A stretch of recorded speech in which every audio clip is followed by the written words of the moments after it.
뛰어난 통찰력과 감각을 지닌 시장 프로들과 함께 마감 앞두고 전략 세워보겠습니다. 오늘 두 분과 함께 할 텐데요.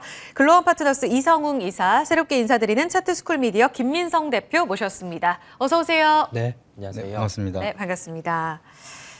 자, 지수의 탄력은 조금 아쉽긴 한데 오늘 장 어디를 보면서 마무리를 해야 할지 프로의 시선이 머문 첫 번째 섹터 확인하겠습니다. 네, 첫 번째 이야기 나눠볼 곳 바로 항공주입니다. 증권가에서는 이제 대형 항공사로 갈아탈 시간 이렇게 이야기를 하는데 LCC가 여전히 강합니다. 이유와 함께 여전히 전략은 이쪽으로 포커스를 맞춰야 할지 이 이사님이 네. 대표에서 답을 주실 텐데 일단은 저가 항공주 꾸준히 올라가요. 사실 어제 중국 지표 잘 나오면서 화장품 같은 소비 쪽이 굉장히 강하잖아요. 네. 항공주도 그런 맥락에서 리오프닝 효과 받고 있는 거죠? 우선은 소비 지표와는 좀 별개긴 합니다. 오. 왜냐하면 그 저가 항공주를 볼 때 중요한 포인트는 중국인 같은 경우가 이제 입국해서 들어오는 그 부분의 지표를 확인하고 주가는 움직일 수 있어요. 이게 왜냐하면 미리 일본 관광객 같은 경우는 코로나 이전으로 회복이 나타났기 때문이거든요. 그렇다 보니 지금은 새로운 지표를 주목을 할 필요가 있겠고, 그다음에 1분기 실적 같은 경우는 어느 정도 지금 실적이 잘 나올 거란 예상치는 올라와 있습니다. 그러면 이 예상치 대비해서 실적이 잘 나오고 그 뒤에 주가 반응은 처음에 언급드린 것처럼 중국 입국자 수 추이를 확인하면서 추가적으로 상승이 가능할 것으로 보입니다. 그렇군요. 아직은 확인할 지표들이 조금은 남아있고 네. 이 중국 리오프닝 효과는 이번 지표 호조에는 투심의 영향을 주었을지언정 크게 핵심적인 포인트는 아니다. 이렇게 또 말씀을 해주셨는데 실적 이야기를 하셨어요. 그렇게 기대감이 가장 높은 쪽이 LCC 아닙니까? 네.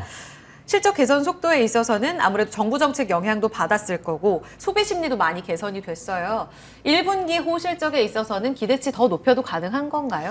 1분기 실적의 기대치보다 이제 다음 분기에 어떻게 수치가 나와주느냐 그 여부인데, 처음에 언급드린 것처럼 일본 관광객 같은 경우는 유입이 어느 정도 차 있는 상황이죠. 네. 이거는 플러스 요인이고, 플러스 알파는 중국 관광객의 유입입니다. 여기부터는 이제 패키지 관광이 더해진다고 하면은 유입객 수가 더 증가할 수 있기 때문이죠. 이 부분에 대해서 주목을 할 필요가 있고, 지금의 주가 같은 경우는 연간의 실적 추이를 봤을 때 중국인 관광객의 유입은 배제하고 지금 연간 실적이 매겨졌습니다. 네. 그렇다 보니까 우리가 1분기 실적 당연히 좋은 건 압니다.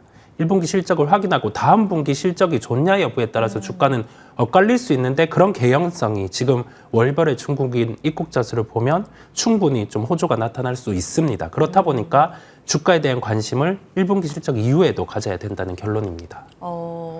알겠습니다. 실적에 대한 기대치는 그래도 좀 많이 높아져 있는데 재무적 리스크는 아직 좀 남아있다. 증권가에서는 이렇게 보고 있어요. 김민성 대표님께 여쭤봤을 때 티웨이 항공 같은 경우에는 수급적으로 오버행 이슈 남아있고, 에어부산은 자본과 관련된 우려감이 남아있지 않습니까? 네. 하지만 주가는 계속 잘 가요. 네. 실적이 이를 다 상쇄할 수 있다고 보나요? 아무래도 지금 상승을 하는 건 아무래도 기대감 때문에 먼저 움직인다라고 보시면 좋을 것 같은데, 컨센서스 추정치를 봤을 때는 흑자 전환에 성공할 거다라는 추정치가 나오고 있습니다. 그래서 거기에 대한 기대감이 좀 많이 나타나고 있고, 최근 들어서 지금 5월이 좀 연휴가 있다 보니까 지금 저가 항공사에서 제주 항공표를 구하기 어려울 정도로 엄청난 수요가 늘어나고 있어요. 그래서 여기에서 최근 들어선 또 동남아 여행이 굉장히 유행이 되기 시작을 하면서 저가 항공사에 대한 수요가 굉장히 급증을 하고 있는데, 이런 부분에 대해서는 우리가 기대감을 갖고 좀 더 상승에 대한 기대감을 볼 수는 있겠다라고 좀 판단이 되고 있지만, 우리가 조금 더 깊게 들어가다 보면은 오버행 이슈는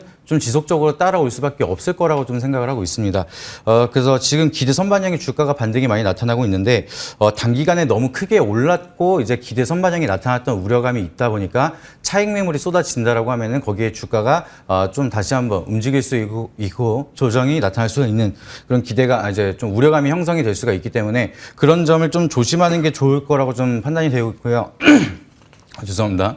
그리고 또 최근 들어서 이렇게 단기간에 급증을 하고 있는데 재무적으로 아직까지도 피해가 어느 정도 많이 남아있고 부채 비율이 많이 나타난 그런 종목들은 아무래도 이제 유상증자에 대한 리스크가 존재를 할 수밖에 없기 때문에 최근 들어서도 제주항공에 대한 이제 항공편이 굉장히 증가하고 있는데 여기에 대한 증설을 못하고 있습니다. 그래서 여기에 대한 사업을 좀 더 증가하기 위해서는 유상증자를 통해서 사업부를 이제 좀 더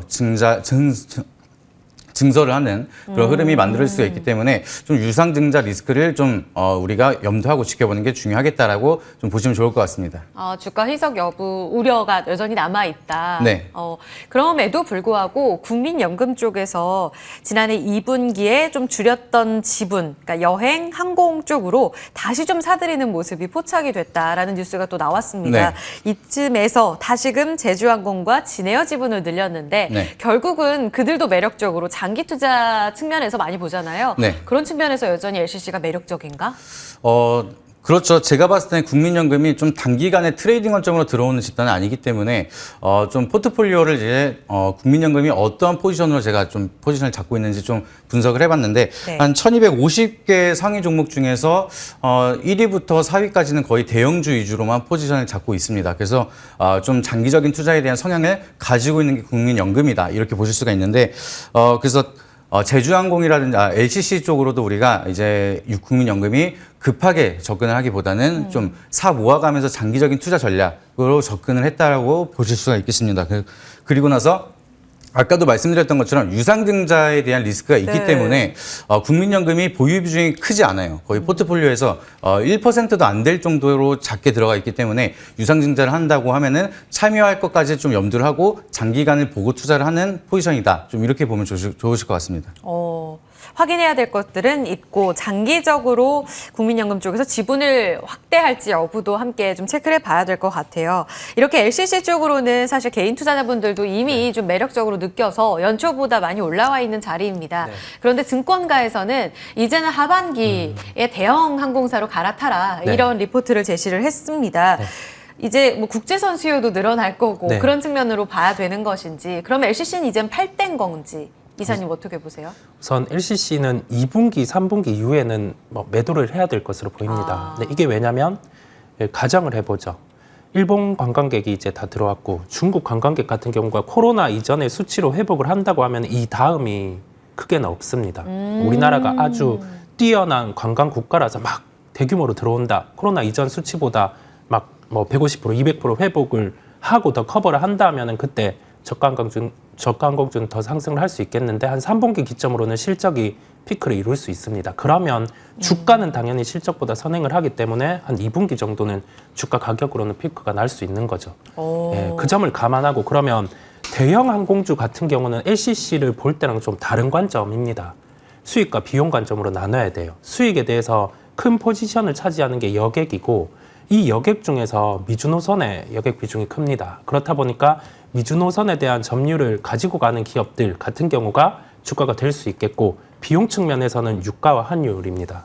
유가가 만약에 여기에서 막 100불, 150불 이렇게 간다 하면은 항공주는 주가가 안 될 수 있습니다. 예, 그렇다 보니 이 부분에 관심을 두고 이 부분을 주요하게 관심을 두고 살펴봐야겠습니다. 저 또 하나를 변수 여쭤보고 싶은 게 유가만큼 또 중요한 게 환율 아니에요? 네. 근데 상반기 동안에 지금 달러가 약세임에도 불구하고 원화가 너무 좀 약세여서 네. 좀 분위기가 안 좋았었잖아요. 네. 원화 강세의 수혜주인 환율 쪽 측면을 본다면 항공주한테는 상반기 불리하겠는데? 라는 생각도 드는데 어떤가요? 네, 대형 항공주한테는 비용 측면에서 부정적입니다. 그렇다 보니까 우리가 1분기 기점을 놓고 봤을 때 대형 항공사 같은 경우도 어느 정도 실적에 대한 기대감이 높아져 있어요. 네. 그렇다 보니까 저가 항공과는 좀 다르게 대형 항공사 같은 경우는 좀 급한 매수가 아님을 강조를 드립니다. 그렇군요. 좋지 않겠는데요. 그러면 3분기에는 LCC를 이제 매도할 준비를 하고 네. 대형 항공사의 경우에는 유가, 환율 봐야 하고 네. 이렇게 좀 변수를 말씀해 주셨는데 네. 그럼에도 불구하고 지금 기회가 있는 쪽을 항공주에서 가져오신 거잖아요. 이사님 어느 쪽 토픽인가요? 우선은 이 코로나 시대에 노선을 늘린 기업, 기종을 늘린 기업들의 주목이 필요해요. 뭐 TA항공, 진에어 이쪽에 주목이 필요하겠고 주력 노선 같은 경우가 일본, 중국 입국자 수입니다. 뭐 이 부분의 회복에 대해서 이익의 레버리지가 커질 수 있는 기업이 대표적으로 진에어라고 할 수 있겠습니다. 오늘 턴어라운드는 기정사실화되고 있고 여기에 더해져서 기종을 늘렸다는 점에서 우리가 코로나 이전에 실적의 회복 이상으로 실적이 나올 수 있다는 점을 말씀을 드립니다. 가격은 매수가는 한 17,000원 선입니다. 왜냐하면 주가가 최근에 한 3거래일 정도 올랐어요. 그러면 오늘 밑꼬리를 타는 흐름이 나타났는데 내일 또한 오늘의 거래를 봤을 때는 변동성이 커질 수 있습니다. 그렇다 보니까 추격을 하기보단 가격대를 정해놓고 접근할 필요가 있겠어요. 이 점을 보시면서 목표가는 19,000원인데 짧은 전고점이 18,350원이었습니다. 1분기 실적이 나오는 기점으로 주가 변동성은 커질 수 있어요. 목표가를 딱 19,000원으로 정하기보다는 전고점 정도까지도 열어놓고 본다는 점을 말씀을 드리고요. 손절가는 15,000원입니다. 최근에 조정이 나온 가격이 한 15,000원 정도였어요. 이 가격을 깬다고 하면은 우리가 살펴보는 이 저가항공에 대해서 좀 다른 훼손을 할 수 있는 그런 모습이 나타날 수 있기에 손절가는 15,000원을 제시해 드립니다. 네, 올해 들어서 갈 듯 말 듯 위쪽으로는 18,000원이 좀 막혀 있고 아래쪽으로는 그래도 15,000원을 깨면 바로 또 매수세가 들어와서 네. 지켜냈다라는 측면에서 기회를 주셨습니다. 진 에어 탑픽이고요. 매수 가격 17,000원에서 목표 라인은 일단 19,000원 언저리, 손절 라인은 15,000원으로 제시해 주셨습니다. 진에어에서의 기회에 찾아보겠습니다. 첫 번째 항공주 이야기 마무리 짓고요. 두 번째 프로의 시선이 머문 섹터 가겠습니다. 네, 오늘 또 첫 출연해주신 김민성 대표, 김프로님의 시선이 머문 곳이죠. 웹툰입니다. 같이 웹툰을 볼까요? K-웹툰 새 먹거리 낙점됐을까? 사실 기대감이 큰 산업입니다. 워낙 IP 쪽으로 우리 경쟁력이 대단하다고 하죠. 최근 웹툰에서 웹소설 이렇게 잘 되는 쪽으로 드라마나 영화 굉장히 좀 많이 만들어집니다. 그런 측면에서 새로운 씨앗의 시작이잖아요. 웹툰에 대한 기대감을 가져오셨는데 사실 오늘 시세만 놓고 봤을 때는 어제 그 전날만큼 강하지는 않아요. 그럼에도 불구하고 보신 이유 궁금합니다. 아무래도 이제 시장에 워낙 강하게 부각이 나타나기보다는 전망이 좋은 산업들은 이렇게 조정을 받고 있을 때 우리가 좀 접근을 하면서 좀 유익 있게 접근을 하시는 게 오히려 좀 더 안정적이고 좋은 투자가 될 수 있을 거라고 좀 생각을 하기 때문에 좀 웹툰 산업을 우리가 주목을 하자 이렇게 말씀을 드렸고요. 전반적으로 좀 대바닥권에서 많이 조정을 받고 나서 단기적인 바닥이 나온 상황이다라고 보시면 좋을 것 같습니다. 그래서 시세가 나오고 나서 조금 조정을 받는데 그 이상으로 빠지지 않는 전반적인 흐름이 다 같이 보여지고 있어서 이런 구간을 좀 대바닥권이라고 볼 수가 있는데 이런 구간에서 우리가 접근을 한다라고 하면은 비교적 안정적으로 좀 접근을 하기가 좋다. 좀 이렇게 보시면 좋을 것 같습니다. 그리고 이제 최근 들어서 웹툰이라든지 웹소설 이렇게 직접 IP 재산권을 갖고 있는 산업들이 빠르게 성장을 하고 있고요. 웹소설이 잘 되거나 웹툰이 잘 된다 하면은 드라마로 또 이어지거나 영화가 이어지거나 애니메이션이 이어지거나 이런 식으로 계속해서 인프라가 커지고 있는 시기예요. 그래서 이거를 장기적으로 봤을 때는 우리는 IP 지적 재산권을 갖고 있는 웹툰 산업들은 좀 본격적인 성장을 할 수 있는 그런 시기다. 이렇게 보실 수가 있겠고요.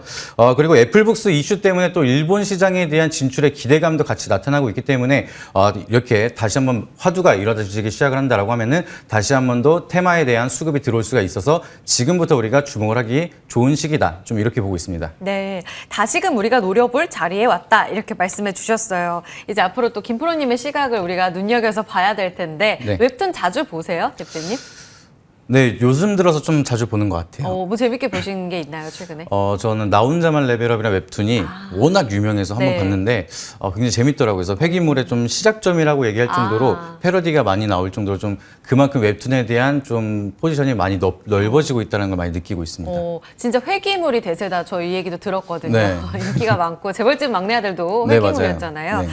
그래서 더 기대가 되는 이런 작품들이 진짜 많은 것 같아요. 말씀하신 내용 중에 한 포인트를 좀 집어서 여쭤보고 싶은 게 이제 아마존에 이어서 애플북스 이쪽으로 진출하겠다, 웹툰 시장 진출하겠다라는 내용이 지난주에 나왔거든요. 네. 그때 이제 오전에 관련 종목들이 굉장히 좀 튀어오르는 모습이 확인됐는데 사실 일본 시장이 망가의 원조잖아요. 네, 그렇죠. 그런 측면에서 봤을 때 우리 이 K 웹툰과 관련된 비상장사에서 여기에 뛰어드는데 네. 이 경쟁력의 연결고리를 어떻게 해석해야 될지가 궁금해요. 일단은 일본 시장의 좀 시장성을 제대로 확인할 수 있는 기회다라고 보시면 좋을 것 같습니다. 지금 우리나라에서 일본 애니메이션이 들어오고 너의 이름은 이라든지 뭐 극장판으로 스즈키의 문단속 이런 애니메이션이 극장 네. 개봉을 하고 엄청난 흥행 성공을 했어요. 맞아요. 그래서 일본은 반대로 국내에 대한 좀 시장성을 확보했기 때문에 국내도 일본에 대한 시장성을 제대로 확보를 하기 시작을 한다라고 하면은 거기에 대한 점유율이 더욱더 커질 수밖에 없는 상황이다. 이렇게 보실 수가 있겠습니다. 그래서 일본은 이제 애니메이션 강대국이라고 우리가 얘기를 하는데 이런 시장 속에서 웹툰에 대한 시장 점유율이 증가를 한다라고 하면은 당연스럽게 성장성이 확대가 가능할 수밖에 없다라고 보시면 되겠고요. 그리고 일본이 K 웹툰에 대한 IP 지적 재산권을 갖고 실제로 애니메이션을 제작할 수 있는 제작하고 있는 진행 중인 상황으로 이제 어느 정도 애니메이션도 우리가 K 웹툰이 일본 시장성이 존재를 한다는 걸 어느 정도 확보를 했기 때문에 앞으로에 대한 좀 지적 재산권에 대한 성장성이 더욱더 기대가 되는 시기다 이렇게 보실 수 있겠습니다. 오, 기대감 넘치는 내용들. 그리고 뉴스를 찾아보니까 일본 대형 애니메이션 제작사들이 우리 쪽으로 러브콜 계속 보내고 있다라는 내용도 지금 해주셨는데 여기서 보니까 네이버 웹툰 원작 5개, 카카오 엔터 쪽으로 원작 2개 같이 손잡고 만들어보자 이런 내용이 전해졌습니다. 사실 우리나라에서도 웹툰 관련 종목들이 꽤 많긴 하지만 플랫폼 쪽으로는 네이버와 카카오 입지가 꽤 크잖아요. 네. 카카오 피코마는 재팬에서 굉장히 또 인기가 많고 네. 근데 카카오와 네이버의 주가 키팩터는 웹툰이 전혀 아닌가 봐요. 네네네. 왜 이렇게 답답할까요? 우선 뭐 웹툰에 대한 부분은 어느 정도 이제 성장 단계에 나타나고 있기 때문에 계속 캐시가 이제 들어오는 거죠. 그런데 일본 외 국가 같은 경우는 아직 이익보다는 매출이 더 이렇게 높아가는 단계. 그러니까 비용이 그만큼 더 들어가는 구조입니다. 그러니까 마진은 아직 약해요. 네네. 그렇다 보니까 여기에 대한 선제적인 투자라고 보시면 되겠고요. 그러면 좀 쉽게 이익 턴어라운드 기점부터 주가는 웹툰에 대한 부분을 반영을 해서 한 단계 주가가 상승 가능할 텐데 네. 전체적인 사업 구조를 봐야 됩니다. 네이버 카카오의 전체적인 사업 구조를 보면 웹툰 사업 구조가 그렇게 크지는 않죠. 하나의 덤이라고 보시면 되겠습니다. 네. 아, 그러면은 결국은 그 턴어라운드 되는 기점은 언제쯤인 거예요? 그건 잘 모르겠습니다. 네. 그거는 실적 발표 함께 체크해 봐야 되는 네네. 거죠? 알겠습니다. 게다가 비중도 적어서 확실히 주가 키팩터로서의 역할은 못 해주고 있다. 이 웹툰과 함께 보는 쪽이 아까 우리 김민성 대표님도 얘기해 주신 게 IP의 확대, 그러니까 네네. 원소스 멀티 유즈라고 해서 IP 하나로 이제 드라마도 만들고 영화도 만들고 이렇게 네. 경쟁력을 확대시켜가는 시대다라고 말씀해 주셨는데 네.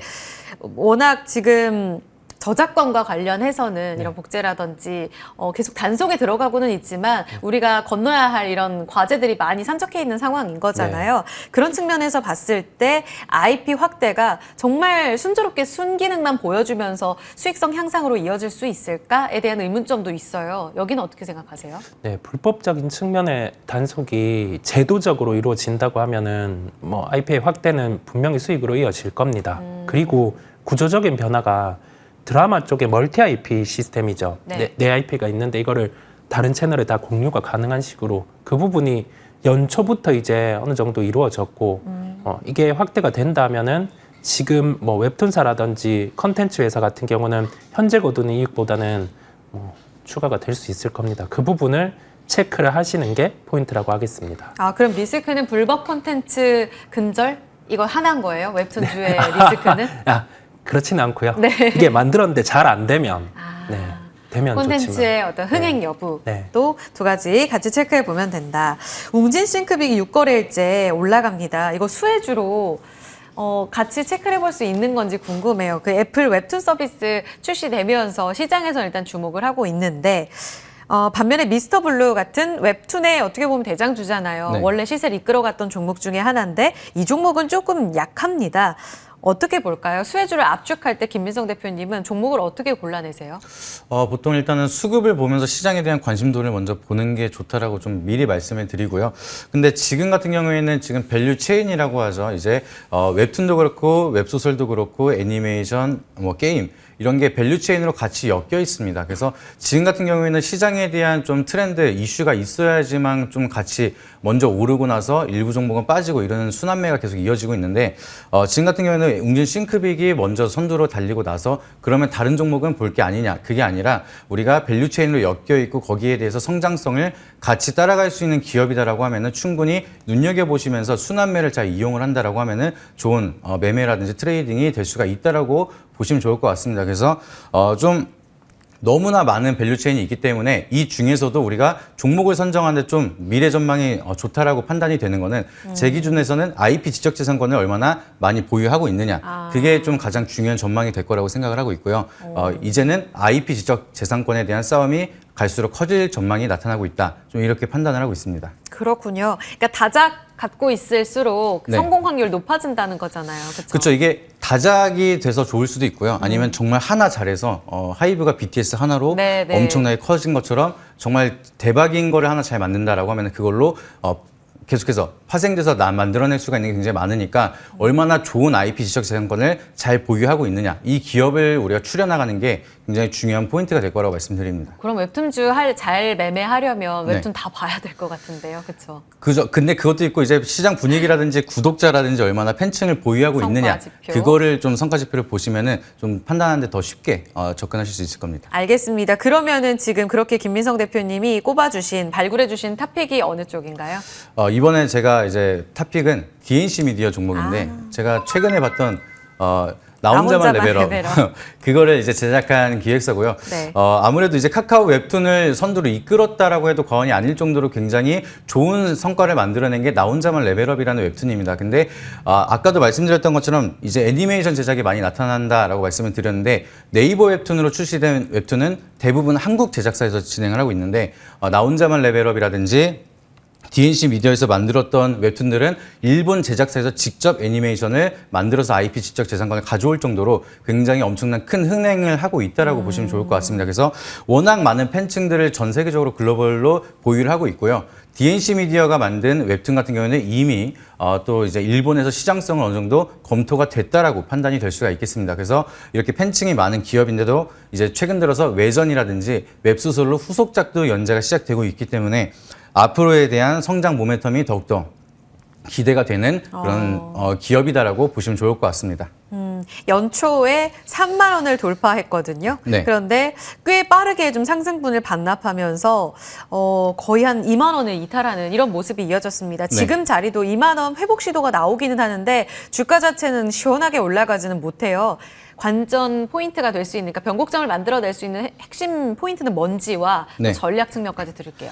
일단은 이 차트로 봤을 때 그동안에 이 기업이 안 좋아서 빠졌다라기보다는 우리 최근 시장이 2차 전지나 AI라든지 로봇 이쪽으로 수급이 워낙 블랙홀처럼 빨아 들어갔습니다. 그래서 OTT 플랫폼이라든지 좀 좋은 산업들도 좋은 성과를 보여주는데 못 갔던 게 좀 시장에 대한 트렌드였다라고 보시면 좋은데 DNC 미디어 같은 경우에는 최근 들어서 거래량이 다시 한번 늘어나고 있습니다.